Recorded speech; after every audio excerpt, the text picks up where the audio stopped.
കള്ളാടി ദുരന്തത്തിൽ കണ്ടെത്താനുള്ള അവസാന ആൾക്കുവേണ്ടി തെരച്ചിൽ തുടരുന്നു. ഇന്നലെ നടന്ന തെരച്ചിൽ ഒരാളുടെ മൃതദേഹം കണ്ടെടുത്തു. ഹിമാചൽ പ്രദേശ് സ്വദേശിയായ ബിക്രം സിംഗ് റാണയാണ് ഇനി കണ്ടെത്താനുള്ളത്. ഇന്ന് സോൺ 2-ലും മീനാക്ഷിപ്പുഴയിലും വിപുലമായ തെരച്ചിൽ നടത്തും. ജയരാജ് ബത്തേരി ചേരുന്നുണ്ട് കൂടുതൽ വിവരങ്ങളുമായി. ജയരാജ്, ഇന്നും തെരച്ചിൽ അവിടെ തുടരുന്ന സാഹചര്യമാണുള്ളത്. എത്ര മണിയോടെയായിരിക്കും തെരച്ചിൽ ആരംഭിക്കുക? എന്തൊക്കെയാണ് നിലവിലെ സാഹചര്യം? അനുശ്രീ, വയനാട് മേപ്പാടി കള്ളാടിയിൽ ഇന്നലെ 3 സോണുകളിലായുള്ള തെരച്ചിൽ നടപടികളാണ് പൂർത്തിയായത്. ഇനി ഒരാളെ കൂടിയാണ് കണ്ടെത്താനുള്ളത്. അതിനുള്ള തെരച്ചിൽ ആരംഭിച്ചിട്ടുണ്ട്. ഹിമാചൽ പ്രദേശ് സ്വദേശി ബിക്രം സിംഗ് റാണയ്ക്കായുള്ള തെരച്ചിലാണ് ഇപ്പോൾ തുടരുന്നത്. കഴിഞ്ഞ ദിവസം മീനാക്ഷിപ്പുഴയുടെ താഴെ ഭാഗം വരെയും പരിശോധനകൾ വ്യാപിച്ചിരുന്നു. ഇന്ന് സോൺ 2-ലെ പരിശോധനയ്ക്കാണ് പ്രധാനമായും മുൻഗണന നൽകുന്നത്. സോൺ 2-ൽ കൂട്ടിയിട്ടിരിക്കുന്ന മുഴുവൻ മണ്ണും നീക്കം ചെയ്ത് വിശദമായ തിരച്ചിൽ നടത്താനാണ് തീരുമാനം. ഇന്നത്തെ പ്രവർത്തനങ്ങൾ മുഴുവൻ ഈ 2-ാം സോണിൽ കേന്ദ്രീകരിക്കുമെന്നാണ് നമുക്കിപ്പോൾ അറിയാൻ കഴിയുന്നത്. വീഡിയോ അനാലിസിസ് നൽകുന്ന സൂചനകൾ വലിയ പ്രതീക്ഷ തന്നെയാണ് നൽകുന്നത്. അനുശ്രീ, ഇതോടൊപ്പം തന്നെ ദുരിതാശ്വാസ ക്യാമ്പുകളിലെ സൗകര്യങ്ങൾ മികച്ച രീതിയിൽ ക്രമീകരിച്ചിട്ടുണ്ട്. നിലവിൽ ഏറ്റവും അധികം ശ്രദ്ധയോടെ പ്രവർത്തിക്കുന്ന ഒരു ക്യാമ്പാണിത്. ദുരിതാശ്വാസ ക്യാമ്പിൽ താമസിക്കുന്നവർക്ക് ഭക്ഷണം, വെള്ളം, വസ്ത്രം, മരുന്ന് എന്നിവ കൃത്യമായി ലഭ്യമാക്കിയിട്ടുണ്ട്. 49 കുടുംബങ്ങളിലെ 132 പേരാണ് നിലവിൽ ക്യാമ്പിലുള്ളത്. 41 പുരുഷന്മാരും 43 സ്ത്രീകളും 37 കുട്ടികളും ക്യാമ്പിലുണ്ട്. ക്യാമ്പിൽ ക്രമീകരിച്ച കമ്മ്യൂണിറ്റി കിച്ചൺ മുഖേന കഴിഞ്ഞ 4 ദിവസവും 800ഓളം പേർക്ക് ദിവസേന ഭക്ഷണ വിതരണവും ഇവിടെ ചെയ്യുന്നുണ്ട്.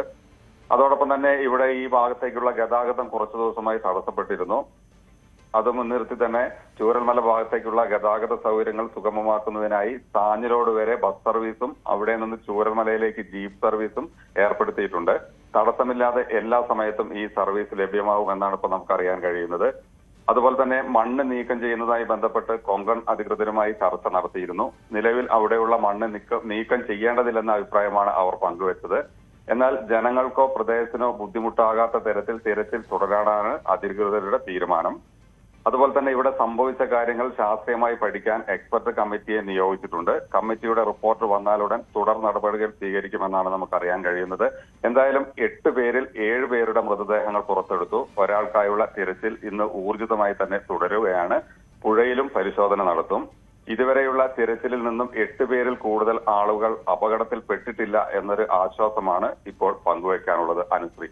ജയരാജ്, അതുപോലെ ഈ മണ്ണ് നീക്കം ചെയ്യുന്നതുമായി ബന്ധപ്പെട്ട് അവിടെ അത് ജനങ്ങളെ ഏതെങ്കിലും രീതിയിൽ ബുദ്ധിമുട്ടിക്കുന്ന സാഹചര്യം അല്ലെങ്കിൽ അവർക്ക് ഇനിയും അപകട ഭീഷണി ഉയർത്തുന്ന ഒരു സാഹചര്യമാണോ അവിടെ നിലനിൽക്കുന്നത്? കാര്യങ്ങളെ കുറിച്ചാണ് ഇന്നലെ ചർച്ച നടന്നത്. അതുകൊണ്ട് തന്നെയാണ് അവർ വ്യക്തമാക്കിയത് ജനങ്ങൾക്ക് യാതൊരു തരത്തിലുള്ള ഉപദ്രവവും അല്ലെങ്കിൽ ഒരു അപകടവും വരാത്ത രീതിയിൽ അത് കാര്യങ്ങൾ കൈകാര്യം ചെയ്യും എന്നുള്ളതാണ് ഇപ്പോൾ പറയുന്നത്. അവിടെ കൂട്ടിയിട്ട മണ്ണ് മാറ്റേണ്ടതില്ല എന്നൊരു അഭിപ്രായമാണ് കൊങ്കൺ റെയിൽവേയുടെ ഭാഗത്തു നിന്നും ഉണ്ടാകുന്നത്. കാരണം അത് ഒരു അപകട സാധ്യത വരുത്തില്ല എന്നുള്ള ഒരു ഉറപ്പാണ് അവരിപ്പോൾ നൽകിയിട്ടുള്ളത്. ശരി, ജയരാജാണ് ബത്തേരിയിൽ നിന്നും കൂടുതൽ വിവരങ്ങൾ നൽകിയത്. ഇന്നും തെരച്ചിൽ അവിടെ പുരോഗമിക്കുകയാണ്. ഒരാളുടെ മൃതദേഹം കൂടിയാണ് അവിടെ നിന്ന് ഇനി കണ്ടെത്താനുള്ളത്.